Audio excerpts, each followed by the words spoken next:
So, hello guys, papakita ko naman sa inyo kung paano mag-switch ng mode sa ating coin board.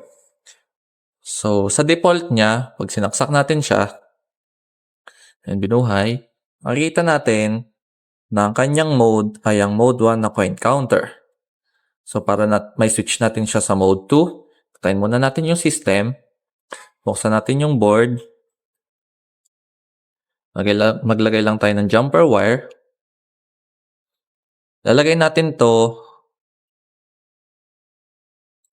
sa pin D9.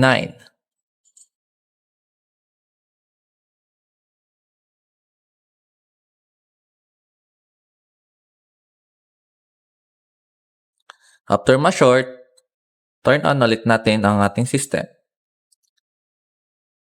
And makikita nyo na nasa mode 2 na siya. So, para naman malagay natin siya sa mode 3, ay isa-short naman natin ay ang D8. So, meron na kaming tutorial about dyan. So, stay tuned lang guys.